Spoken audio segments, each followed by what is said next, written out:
Fala, torcida vascaína, a gente está de volta aí mais uma vez com o nosso canal Vamos Vasco, com mais novidades, notícias do Vascão. Pessoal, o empréstimo da Crefisa junto ao Vasco vem dando o que falar, rendeu muita coisa nesses últimos dias e tivemos mais novidades a respeito aí dessa situação. Você vai entender que os detalhes que o Vasco terá que apresentar à Justiça. Vamos falar também aqui do Ryan, jogadores do Vasco, técnico Fernando Diniz, pedindo a continuidade do jogador para a próxima temporada. Será que existe alguma chance? Se claramente a Crefisa comprar a SAF do Vasco, pode, quem sabe, existir uma possibilidade do Ryan continuar, hein? Vamos falar muito disso. Vamos falar também aqui de números absurdos e o Vasco quebrando tabus com o Fernando Diniz. Também o Carlos Cuesta tendo números impressionantes quando ele está entrando em campo, quando ele está jogando. Antes da gente começar, eu peço aí para você deixar aquele likezão, se inscrever aí no canal se você não está inscrito, ativa o sininho das notificações para você receber os vídeos postados aqui do nosso canal Vamos Vasco. Muito obrigado sempre a galera que está se inscrevendo aí no nosso canal. Falta um pouco menos de 400 inscritos para a gente chegar a 226 mil inscritos aqui no canal. Se inscreve, compartilha com a sua galera. A gente quer chegar aí até o fim do ano, até a virada do ano, a 230 mil inscritos. Essa é a nossa meta para esse restante de ano de 2025. Hein? Muito obrigado quem está ajudando o nosso canal a crescer a cada dia e também hypando nossos vídeos aí. Valeu demais!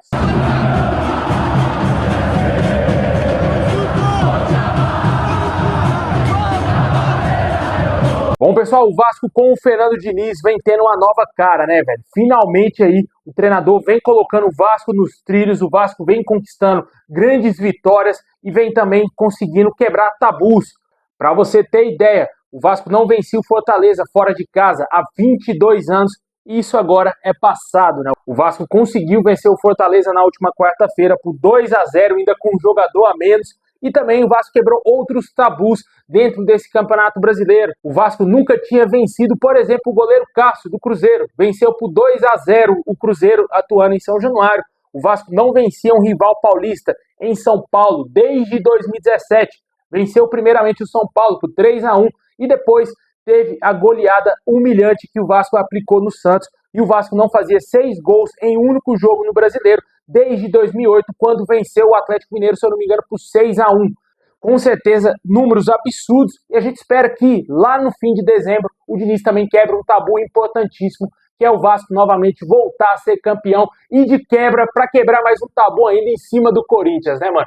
Para ficar lindo, para ficar maravilhoso. Vascão campeão da Copa do Brasil, Vitória Vascão bicampeão da Copa do Brasil, vaga na Libertadores e ainda em cima do Corinthians, eterno algoz do Vasco, principalmente naquele Mundial de 2000, onde o Edmundo acabou perdendo o pênalti, o Vasco perdeu o título mundial para o Corinthians e de lá para cá foi uma freguesia, é uma freguesia gigantesca do Vasco frente ao Corinthians, né, cara? O Vasco ficou por anos sem ganhar do Corinthians e com certeza muita gente lembrava até daquele jogo da volta do Edmundo, onde o Vasco ganhou de 4-2 o Corinthians lá no Pacaembu em 1999. Uma das raras vitórias do Vasco jogando em São Paulo contra o Corinthians. Esses anos aí que já passaram por tanto tempo, né, cara? Infelizmente, o Vasco deixou muito o Corinthians tomar conta desse duelo, né, cara? O Vasco não pode. Tá na hora de dar o troco e melhor ainda, dando o troco na Copa do Brasil, porque se o Corinthians passar do Cruzeiro e o Vasco eliminar o Fluminense, claramente podemos ter essa grande oportunidade aí na final, né? Mas com certeza o fator Diniz vem fazendo a diferença aí para que o Vasco tenha mudado a postura. Não somente no Campeonato Brasileiro, mas também na própria Copa do Brasil, onde a gente conseguiu eliminar o Botafogo, que tem uma estrutura, que tem um poder financeiro muito superior ao do Vasco. O Vasco conseguiu eliminar eles na casa do adversário. Com certeza, aí o Diniz tem muito trabalho ainda a fazer, mas o trabalho já vem sendo bem desenvolvido e o torcedor espera que o Vasco conquiste algo de relevante nessa temporada, nem que seja uma pré-Libertadores, uma vaga pré-Libertadores via Brasileirão, mas que o Vasco tenha uma competição internacional importante na próxima temporada. E lógico, todo mundo quer a Libertadores, né, velho? E certamente o trabalho de Diniz vem sendo bem elogiável. Teve suas críticas no início, porque o time realmente não jogava, mas depois da janela de transferências, as contratações que o Vasco fez foram assertivas. A chegada do Admar Lopes, como eu já falei inúmeras vezes aqui no canal, a chegada desse profissional clube fez total diferença para que o Vasco hoje tivesse condições de competir de igual para igual no Campeonato Brasileiro, exceto contra o Palmeiras, que infelizmente o Vasco está uma discrepância ainda longe, bem longe do Palmeiras, né? Mas contra Flamengo a gente competiu, contra Cruzeiro a gente ganhou do Cruzeiro e os outros times aí do Campeonato Brasileiro são times bem homogêneos, né, cara? Acho que só tirando meio que o Vitória, o Juventude e o Sport, eu acho que até o Fortaleza tem mais condições de competir até certo ponto, com uma certa igualdade com alguns clubes aí dentro da Série A, clubes que não estão na zona, né? Mas o Vasco tem condições sim de conseguir bons pontos aí contra os próximos adversários, porque as pedreiras já ficaram para trás, meu amigo. Já passou Flamengo, já passou Cruzeiro, já passou aí Palmeiras. O Vasco não enfrenta mais esses adversários nesse Campeonato Brasileiro. E agora todos esses times que o Vasco tem pela frente, na minha opinião, são jogos acessíveis, onde o Vasco tem condições de sempre tentar buscar os 3 pontos. Como eu falei aí no vídeo de ontem, o Vasco vai ter pela frente uma sequência importante, sequência de confrontos diretos contra Fluminense já na próxima segunda-feira. Depois, Red Bull Bragantino fora de casa. Vamos ter São Paulo, Botafogo também jogando no Rio de Janeiro, Botafogo no Engenhão, mas São Paulo jogando lá em São Januário. Claramente aí uma sequência que permite o Vasco sonhar. E também ainda tem o Juventude, cara. Certamente aí dá pro Vasco fazer uma boa pontuação e conseguir grandes coisas no Brasileirão. Até mesmo dependendo de combinações e sonhar com o G4. Por que não, né? A possibilidade existe. Matematicamente o Vasco tem chance sim de ir pro G4. Vamos ver o que vai acontecer no Brasileirão. O trabalho do Diniz vem sendo muito bem desenvolvido. E também um fator importante que vem conseguindo fazer com que o Vasco pontue bem, principalmente em jogos fora de casa, é que o Vasco é o clube com mais gols marcados como visitante no Brasileirão. Foram ao todo 21 gols marcados como visitante. Com certeza aí vai para a conta do Diniz, que trabalha muito bem o setor ofensivo do Vasco. E já na defesa, também com a chegada do Carlos Cuesta, mudou totalmente ali o jeito de ser, de se portar a defesa do Vasco. A contratação desse zagueiro e também do Robert Renan complementou bem ali o sistema defensivo do Vasco. E para você ter ideia, sem o Carlos Cuesta nos últimos 2 jogos que o Vasco fez, sem ele em campo, o jogador estava lesionado, o Vasco sofreu 6 gols. Com a volta dele ao time titular, o Vasco passou ileso, com um jogador a menos diante do Fortaleza, fora de casa, e ainda venceu o jogo por 2-0, né? Com certeza, números importantes desse jogador, uma postura muito boa dele dentro da zaga, um jogador que tem um ótimo posicionamento, um jogador experiente, apesar de ter 26 anos, parece ser um veterano de 33, 35 anos, mas ele tem 26 anos ainda. É um jogador muito jovem, assim como o Robert Renan, se eu não me engano, tem 21 anos. Cara, uma defesa para anos, para muitos anos aí do Vasco. O Vasco contratando, comprando esses 2 atletas, dá para ficar com esses jogadores por anos ali, a dupla tendo mais entrosamento, buscando até uma certa semelhança com a dupla que teve muitos anos no Grêmio lá, com o Jeromel e o Kahneman. Com certeza foi uma dupla de muito sucesso e que ficou por muitos anos, se eu não me engano, uns 10 anos lá no Grêmio, né? Tanto Robert Renan e Carlos Cuesta têm idades para continuarem no Vasco aí por muitos anos, né? Quem sabe o Vasco comprando esses 2 atletas, a gente possa ter uma zaga confiável para as próximas temporadas. Mas também o Vasco, sempre bom lembrar que o Vasco tem que reforçar o banco de reservas, porque não dá para você ter Lucas Oliveira, Maurício Lemes e Lucas Freitas na reserva e tão pouco ficar improvisando o Hugo Moura, porque uma hora ou outra ele vai entregar a paçoca, como ele fez no jogo de quarta-feira, né? Cabaço total no jogo, né? Quase entregou a partida para Fortaleza. Certamente ali a gente precisa reforçar muito o banco de reservas e sistema defensivo do Vascão. Comenta aí o que você acha dessa atual fase do Vasco, importantíssimo aí, essa chegada tanto do Cuesta, Diniz fazendo o time jogar bem, o Vasco na 9ª colocação do Campeonato Brasileiro com 36 pontos conquistados, sonhando com coisas maiores dentro da competição. Sonhar, o torcedor está sonhando faz tempo, eu acho, com isso, e a gente também. Quando você está na parte de baixo da tabela é muito difícil ficar falando de Libertadores, mas a pontuação do Vasco, depois que eu cheguei, ela não condiz com o que o time desempenhou. Era para a gente estar mais bem classificado na tabela. Pelo menos uns 6, 7 pontos para cima no mínimo. A gente deixou escapar pontos assim que estava totalmente na nossa mão. E agora, com o resultado está acompanhando o desempenho da equipe, a gente conseguiu pontuar bem nos últimos, principalmente no retorno. Existe uma tendência, obviamente, que a gente consegue olhar, não só sonhar, mas de maneira objetiva, olhar mais para cima na tabela. Mas sabendo que o campeonato é muito difícil, e se você não pontua e os outros pontuam, você acaba ficando naquela situação ali. Então a gente está numa situação de meio de tabela. Eu acho que a gente pode olhar não só pela pontuação, acho que pelo que o time desempenha desde o primeiro turno, quando a gente não estava conseguindo vencer, mas jogando bem, o trabalho que está sendo feito, isso faz com que a gente consiga sonhar e se projetar numa posição melhor e sonhar com coisa melhor para o time.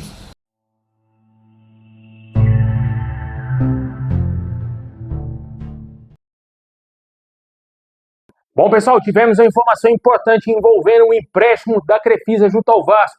O Vasco terá que prestar conta sobre o uso dos 80 milhões de reais do empréstimo após a autorização judicial para financiamento DIP. A juíza Caroline Rossi determinou que o Vasco e a SAF do Vasco prestem contas detalhadas sobre como e onde os recursos serão aplicados. O clube deverá apresentar relatórios à administração judicial, ao Ministério Público e à própria Justiça, mostrando o ingresso e a destinação de cada parcela do valor captado. O objetivo é garantir transparência total e impedir que o dinheiro seja usado fora das despesas essenciais. Essas despesas incluem folha de pagamento, custos operacionais do futebol, tributos e compromissos administrativos.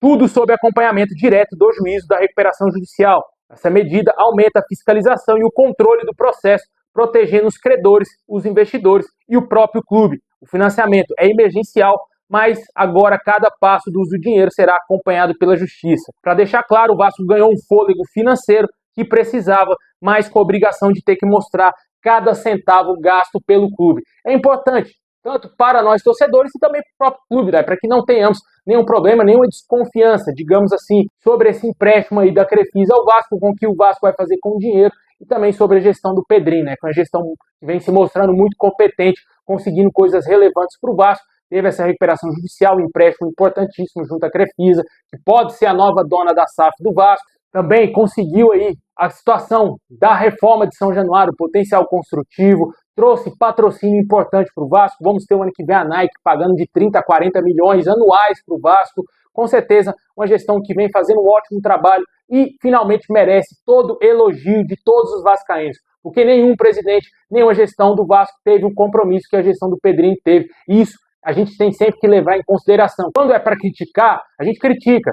Quando é para falar mal da diretoria ter contratado Lloyd Augusto, contratado outros jogadores, Jean Davi, a gente fala mal, mas quando tem que elogiar, a gente tem que ser claramente honesto com a diretoria e responsável com o que a gente fala, porque o vascaíno ele tem que sempre lembrar que o Pedrinho está tentando reconstruir o clube, tentando reestruturar, como ele gosta de falar muito aí nas coletivas. Está conseguindo, ele não somente está tentando, ele está conseguindo reestruturar o Vasco.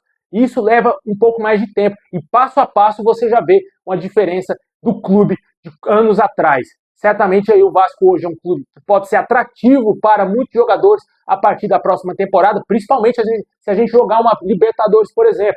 O Vasco pode conseguir captar bons reforços e com a chegada de profissionais como o Fernando Diniz, como o Admar Lopes e jogadores de qualidade como o Coutinho estando no Vasco, com certeza isso atrai muito mais que outros atletas tenham interesse em jogar no Vasco, diferentemente de anos atrás, onde atletas especulados fechavam com o Bahia, fechavam com o Ceará, com o Sport e não vinham para o Vasco. Hoje o cenário é diferente, o Vasco é um clube que paga em dia, mesmo não sendo SAF, mesmo com o associativo gerindo o clube, o Vasco paga em dia. Muito por isso, o Pedrinho teve o compromisso de tentar fazer esse empréstimo e conseguir um empréstimo junto à Crefisa, para que não falte nada aos jogadores do atual elenco do Vasco e aos funcionários do clube. Certamente tá de parabéns aí a diretoria. Como eu falei, quando é para elogiar, a gente tem que elogiar. Até ontem até zoei, cara, falando que finalmente eu concordo com o Pedrinho que o Vasco é eleito top 8.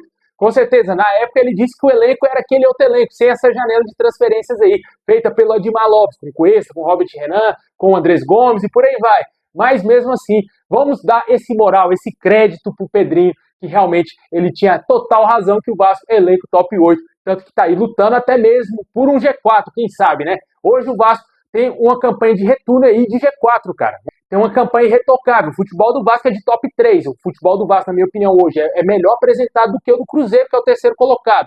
Mas, com certeza, a gente espera que o Vasco continue nessa toada e que o clube continue essa baita reestruturação que está acontecendo e que a partir do ano que vem seja um Vasco vencedor, né? Com certeza, se também ganhar esse título da Copa do Brasil, o Vasco vai dar um passo muito grande também para equilibrar mais ainda a sua reestruturação e conseguir completar o mais rápido possível essa saúde financeira do Vasco, para o Vasco fazer grandes investimentos e voltar a ser uma potência aqui no Brasil, mesmo sem a SAF.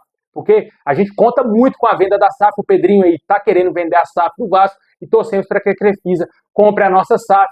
Já emendando o assunto Crefisa, eu acho que se a Crefisa chegar ao Vasco, o Vasco tem alguma chance de manter o Ryan para a próxima temporada. Somente assim para esse jogador continuar no Vasco em 2026.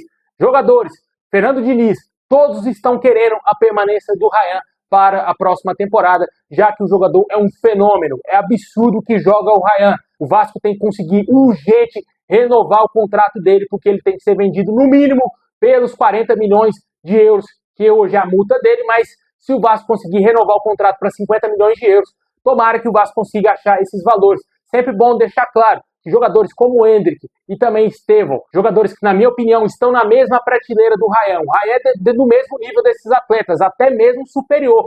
O tempo vai dizer isso, o tempo vai falar melhor do que eu, mas eu tenho certeza que o Ryan tem mais potencial de que todos esses atletas. Acho que o Estevão é um jogador muito qualificado, mas ele não tem o físico que o Ryan tem. Ele não tem algumas características peculiares que o Ryan tem, características únicas que tem esse jogador. Certamente, aí, na minha opinião, o Ryan é um jogador completo, que pode sim jogar em várias funções do campo, pode sim se adaptar muito bem, muito rapidamente ao futebol europeu. E na minha opinião, o Vasco tinha que vender ele mais ou menos pelo que o Palmeiras vendeu esses dois atletas, né? O Endrick foi, se eu não me engano, por 60 milhões de euros para o Real Madrid, e o Estevão, se eu não me engano, também foi 63. Só sei que os dois foi na casa de 60 euros para cima. Na minha opinião, o Vasco tinha que achar isso, cara. Com certeza seria um valor extraordinário, mais de 400 milhões de reais. O Vasco poderia vender o Ryan para o mercado europeu. Quanto à renovação do Ryan, segundo as informações atualizadas e trazidas ontem à noite pelo canal Atenção Vascaínos, o Vasco está em negociações para renovar com o jogador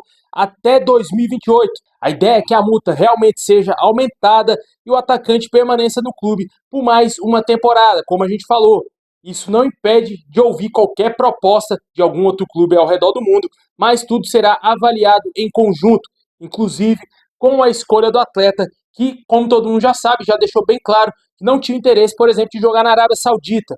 Já é um centro aí que realmente o Ryan fechou a porta e que não tem interesse em jogar por lá, né? Tanto Al Hilal e Al Nassr, clube do Cristiano Ronaldo, tentaram a contratação aí do Ryan, buscaram informações do atleta e o jogador deixou bem claro para os seus empresários que não tinha interesse em jogar em um clube da Arábia Saudita e que o desejo dele é atuar no futebol europeu. Com certeza, a gente torce bastante para que o Ryan, se for vendido, seja vendido por um valor muito acima, como a gente falou aí, das possibilidades de renovação. Com certeza, com essa notícia trazida aí pelo canal Atenção Vascaínos, pode ser que exista uma possibilidade real do Ryan permanecer por um pouco mais de tempo no Vasco. Mas eu acredito que em janeiro deverá aparecer proposta, pelo menos aí, de algum clube europeu. O Porto hoje é um time que está muito interessado no jogador, trata o Ryan como praticamente um plano A, caso eles tenham interesse em contratar um atacante na próxima janela de transferências, que vai abrir em janeiro. Se eles tentar a contratação do Ryan, certamente não vai oferecer qualquer migalha ao Vasco, já que eles tiveram duas propostas recusadas pelo clube, uma inclusive de 17 milhões de euros. O Vasco entendeu que é muito baixo e realmente é muito baixo esses valores. A gente até acabou de falar aí das comparações com o Endrick e também com o Estevão. Certamente aí, com essa notícia trazida pelo canal Atenção Vascaínos, o Vasco pode, com certeza, renovar o contrato aí com o Ryan. Caso não venda ele por esses valores, tomara que o clube chegue mais perto possível da multa, e a gente espera que o Vasco renove o contrato dele para ser 50 milhões de euros. Na minha opinião, a única forma dele permanecer no Vasco é a SAF controlando o nosso futebol, para que o Vasco tenha talvez condições de tentar manter ele por mais tempo, pelo menos por mais 6 meses, né? Talvez até o meio do ano que vem, quando abre a janela de verão lá na Europa, onde os clubes estão fazendo muitas transações, muito mais do que na janela de janeiro. Vamos ver o que vai acontecer. O que a gente espera é que o Ryan possa ter alguma oportunidade de continuar no Vasco. Pelo associativo, eu acho bem difícil. Eu acho que o Vasco vai vender ele em janeiro. Se a Crefisa aparecer no Vasco antes, tomara, quem sabe, exista a possibilidade dele permanecer por mais tempo, né? Barros, Diniz, todo mundo está fazendo campanha para o Ryan continuar no Vasco, né? Um jogador que tem números absurdos aí, para você ter ideia. Ele já ultrapassou o Verratti como artilheiro aí do Vasco em campeonatos nacionais. O jogador chegou a 14 gols nas competições nacionais, enquanto o Verratti fez 13 gols nessa temporada. Certamente aí, muito importante, contando como um todo, tanto seleção de base e também Copa Sul-Americana. Foram 55 jogos do Ryan com a camisa do Vasco e 17 gols marcados, como eu falei, Sul-Americana, seleção de base, Copa do Brasil, Campeonato Brasileiro e também Campeonato Carioca. O Ryan tem esses números aí absurdos, na minha opinião, para um garoto de 19 anos apenas.